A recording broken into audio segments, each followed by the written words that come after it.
So my name is Hazel Jordan, and I'm a graduate student at the University of St. Thomas, and I run a ministry for college students to help encounter the homeless.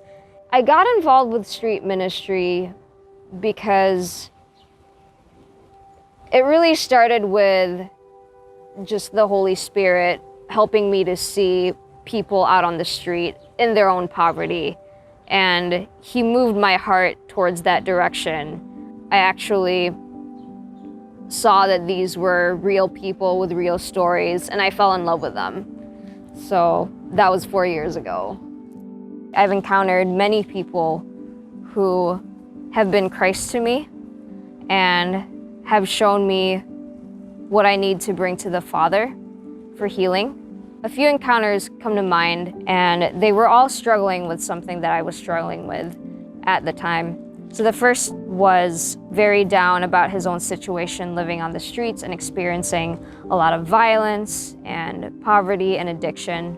And while I didn't necessarily relate to those specific experiences, I could really relate to the hopelessness that he felt about his own life. And so that was just like a mirror being held up to my face and realizing that I was struggling with the same things that these people on the streets were struggling with.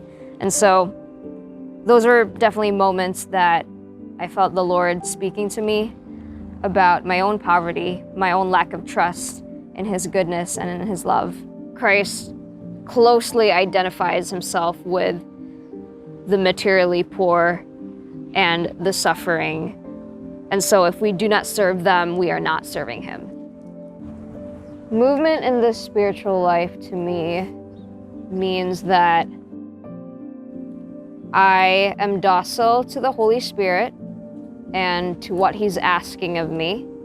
And it might not necessarily mean a physical or a very obvious, explicit movement outside of myself, but maybe it's more of an internal movement in my own heart and my own soul. So the scriptures say that faith without works is dead.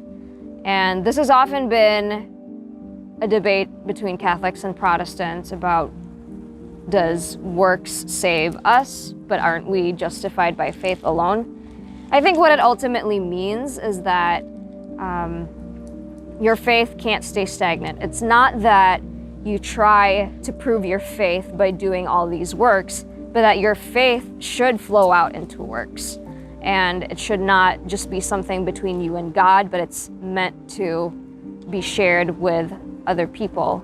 And so the way we do this, one tangible way that we do this is through serving the materially poor. We have to recognize first, before we serve the poor, that we ourselves, all of us, are internally poor because of our own sin and all the effects that come with that. And so it's not a matter of those people are poor and I'm not, and therefore let me go and save the day. But it's about recognizing that I have my own brokenness and my own poverty that I deal with, whether that's relational, emotional, and obviously spiritual because of sin.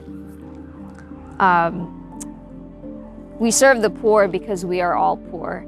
And in confronting the brokenness that is in others, we come to know the brokenness and poverty within ourselves and allow ourselves to bring that to God for healing. And obviously, the works of charity are meant to show other people the healing that can be given to them if they will only open their hands and receive it from their Creator.